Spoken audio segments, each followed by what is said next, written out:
11 horas e 28 minutos agora e a gente volta com o TV Mar News e a gente já volta para falar sobre uma coisa de interesse de todo cidadão, viu? A gente já está então na reta final para a declaração do imposto de renda, né? Para que o contribuinte possa realizar então a declaração do imposto de renda. Nós temos até o dia 31 então esse mês de maio, e a gente vai tirar algumas dúvidas a respeito sobre essa declaração para você que de repente ainda não tenha feito, né? Bom dia para você. A gente recebe aqui no nosso estúdio Francisco Tavares, ele que é delegado da Receita Federal aqui em Alagoas. Seja bem-vindo ao nosso estúdio. Francisco, primeiro explica para a gente quem que deve fazer essa declaração do imposto de renda. Bom dia. Olha, todo aquele que durante o ano calendário de 2022 auferiu rendimentos tributáveis superior a R$ 28.559,72, ele precisa entregar a declaração.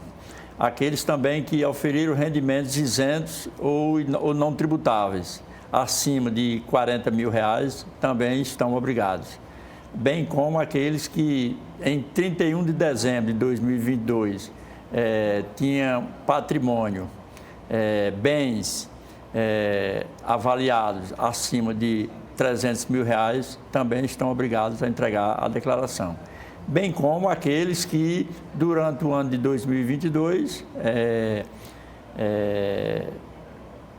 tiveram alguma operação com bolsa, né, ou ações, e que obtiveram ganhos, independentemente do valor. A gente viu esse ano, né, que o prazo para a realização da declaração de imposto de renda foi mais estendido comparado aos anos anteriores. Por que se deu essa extensão do prazo? Bem, o prazo para as empresas encaminharem à Receita as informações, ele se encerra no último dia útil do mês de fevereiro.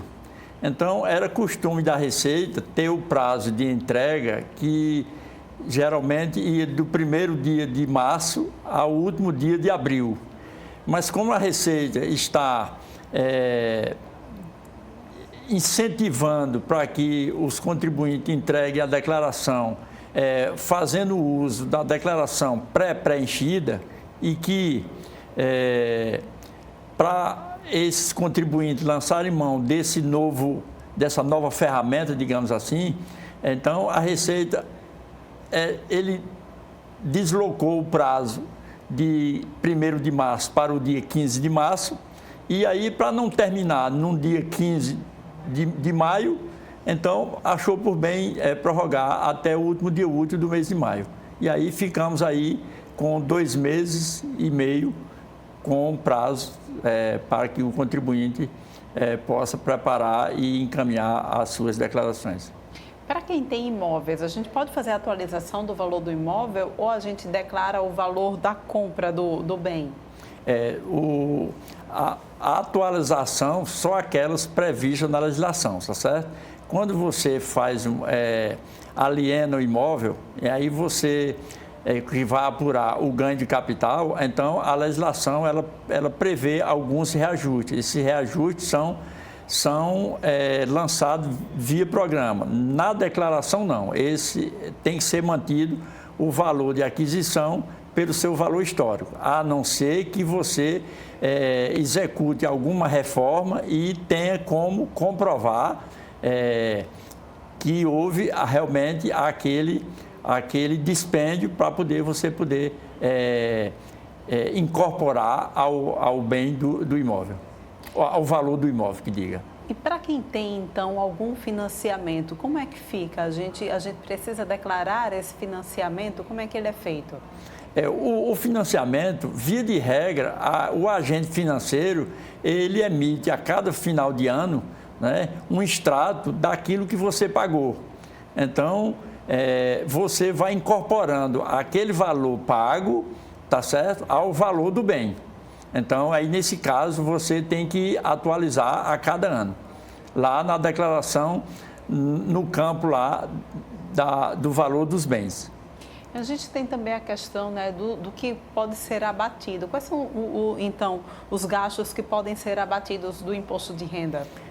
Despesa de construção, essa é limitada, despesas com saúde, esse não tem limite. Plano de saúde não tem limite, consultas médicas, odontológicas, essa aí também não tem limite, desde que seja comprovado.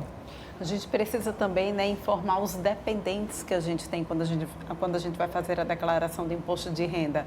E quem eu posso colocar, então, como dependente? Você pode colocar filhos, né, companheiros,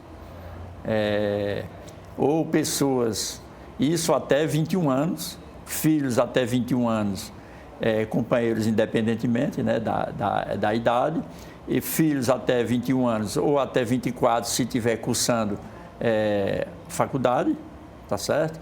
Ou sem limite de idade quando essa pessoa é uma pessoa que é dependente por conta de alguma patologia de saúde.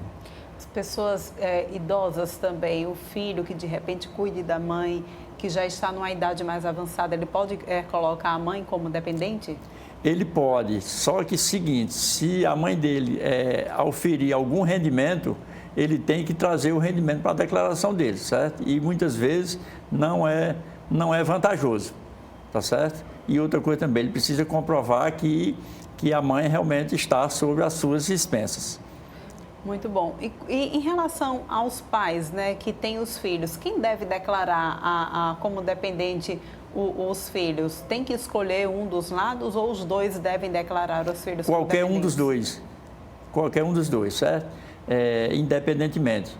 Se o casal, os dois auferirem renda o suficiente que o obriga a entregar a declaração, eles podem até mesmo ratear, no caso de terem, digamos, por exemplo, 4 filhos, 2 numa declaração e 2 na outra. O que não pode é botar em uma e outra, ou numa ou noutra. E quando a gente precisa pagar, então, tem que pagar o imposto de renda na venda de um imóvel. Quando a gente vende um imóvel, a gente também precisa colocar essa informação no nosso imposto de renda? Sim, você tem um programa próprio que chama GCAP, que é o ganho de capital. Então, você baixa esse programa, apura o seu ganho de capital, ele é um programa interativo, né? E no final, quando você está elaborando a sua declaração, você faz o transporte do resultado do que for apurado no GCAP para a sua declaração. Tanto a parcela que foi isento, o valor que foi pago, tudo da declaração será transposto de um programa para outro. O mesmo acontece também para quem de repente recebe a herança? Não, aí o caso de herança aí já é outra situação, certo? Existe uma ficha, que é a ficha dos rendimentos isentos e não tributáveis.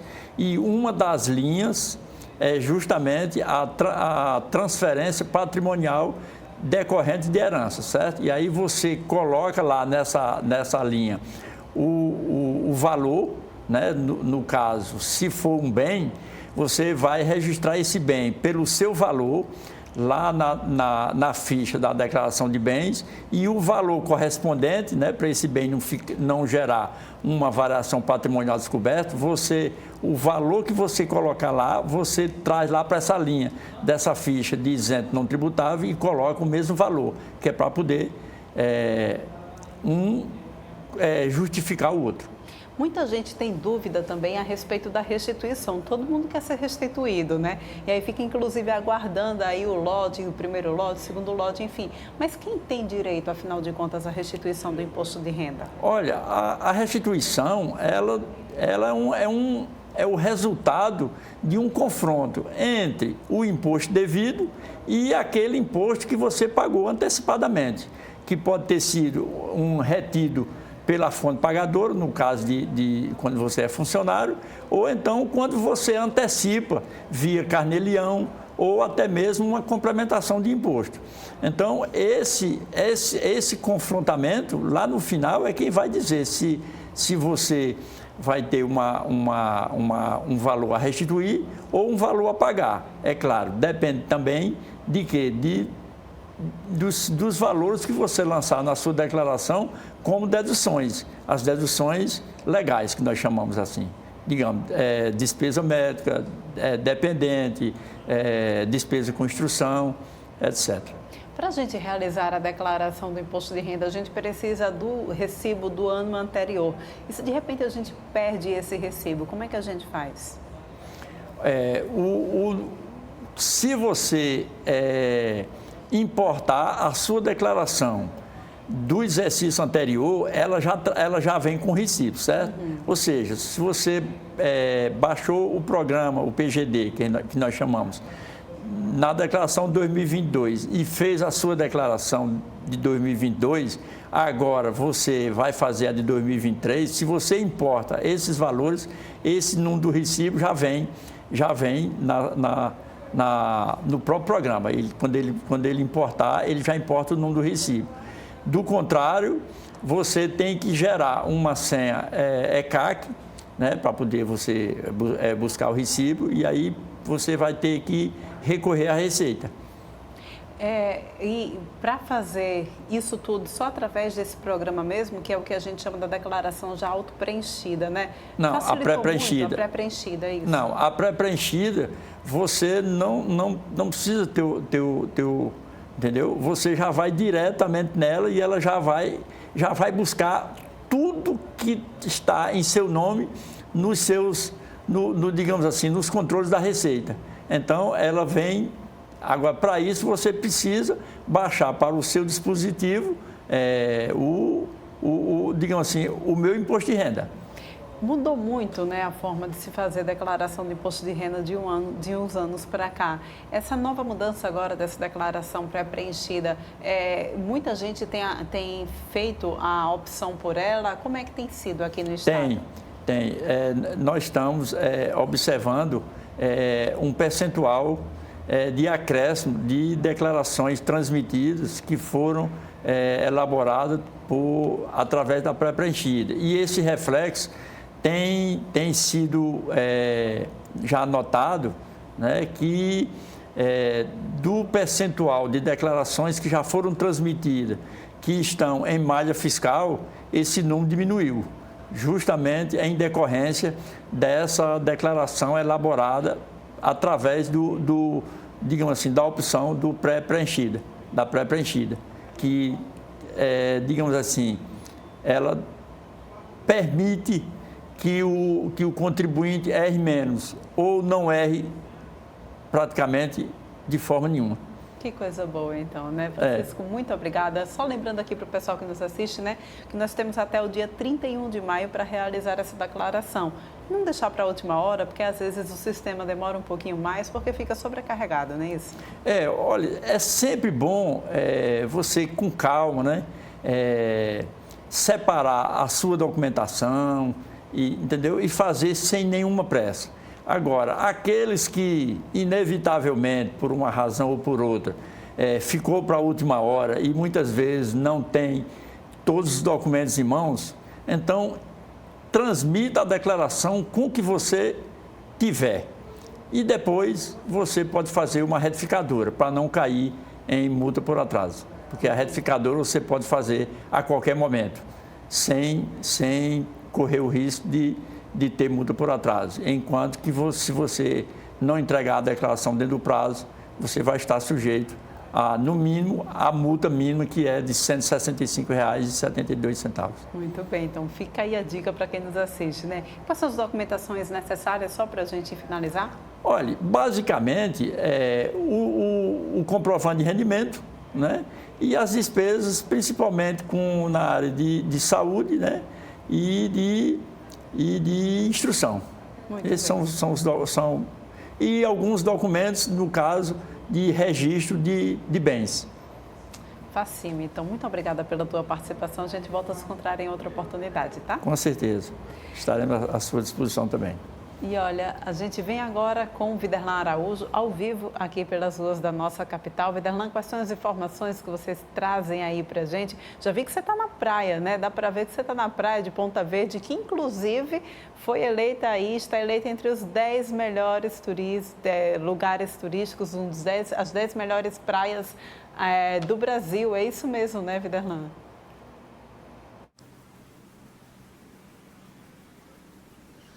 Ô, Porlane, rapaz, que maravilha, né? Encerrar, por exemplo, a nossa participação aqui no programa TV Mar News nesta quinta-feira, né? Com um cenário tão bonito como esse, já que entre os maiores comentários pelos veículos de comunicação do país, a Folha de São Paulo escolheu, juntamente com o portal UOL, Alagoas e mais precisamente Maceió, aqui esse ponto, a Praia de Ponta Verde, como um dos mais bonitos e mais procurados do país.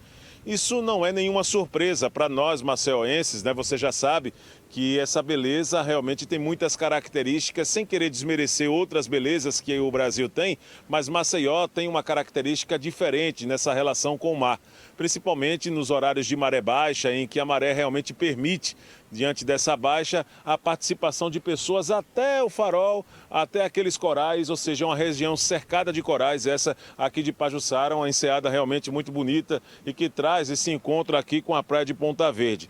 E entre os detalhes que a Folha de São Paulo, juntamente com o portal UOL, elegeu, 10 praias urbanas imperdíveis, classificando exatamente esse trecho como imperdível no Brasil. Essa praia de Ponta Verde acaba sendo destaque para o famoso Caminho de Moisés, que fica um pouquinho mais na frente, Porlane. O Caminho de Moisés fica aqui à nossa direita, depois do Marco dos Corais, e que leva exatamente com a maré seca, com a maré baixa, quando a maré está em 0,0, 0,1, até a tradicional Pedra Virada, que é um trecho maior de coral, que tem uma pedra mesmo em destaque e que acaba sendo chamada carinhosamente de Pedra Virada por nós maceioenses. O mais importante jornal do país destaca as águas cristalinas do mar da Ponta Verde e ressalta também os passeios de barco que podem ser feitos na região. E tem várias piscinas também nessas regiões, algumas que sequer os maceioenses conhecem. A Prefeitura Municipal de Maceió também tem investido na indústria do turismo, que gera milhares de empregos aqui na cidade. E em junho será promovida, como nós estamos destacando durante toda esta semana, a segunda edição do São João Maceió Sal Mar Forró, que vai durar um mês com ocupação hoteleira chegando na casa dos 80%, aquecendo o segmento num mês que é considerado um mês de baixa estação. Essa situação também acaba sendo um destaque para as proximidades dos festejos juninos. Pela primeira vez, Maceió terá 7 polos descentralizados acontecendo nos bairros de Jacarecica, Graciliano Ramos, Jacintinho, Fernão Velho, Clima Bom, Benedito Bentes e Jaraguá. E são mais de 1.500 atrações, fazendo também de Maceió um dos polos mais importantes da região Nordeste durante o São João neste litoral brasileiro. Então são ótimas notícias. É preciso destacar que o aspecto urbanístico aqui também tem sido um ponto alto e que a Prefeitura tem tratado como prioridade. E também a participação de agentes de turismo que traz o direcionamento para muitos visitantes aqui na capital alagoana para conhecer todas essas belezas. E posso classificar várias, viu, Porlane?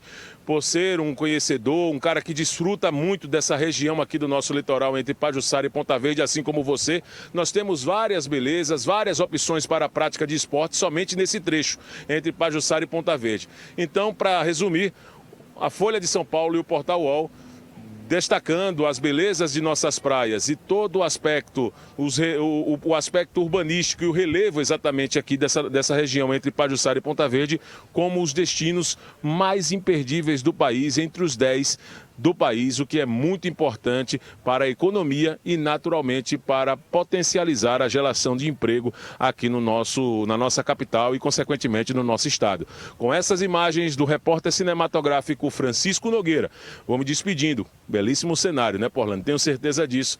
A participação ao vivo, direto das ruas da capital alagoana, nesta edição do programa TV Mar News. Amanhã estaremos de volta de outro ponto da cidade, trazendo mais informações. É com você.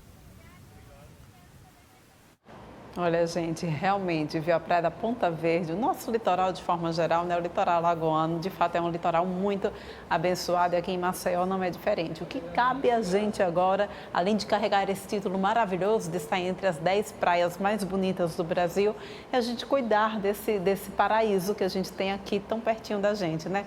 Vamos cuidar e vamos unir então a população, os esforços da população para que a gente continue sempre mantendo esse ambiente bonito e saudável também para a gente, né? A balneabilidade da praia também precisa estar ok para que a gente possa estar sempre aproveitando por ela, né? A gente vai agora para um rápido intervalo, volta daqui a pouquinho com mais informações para vocês.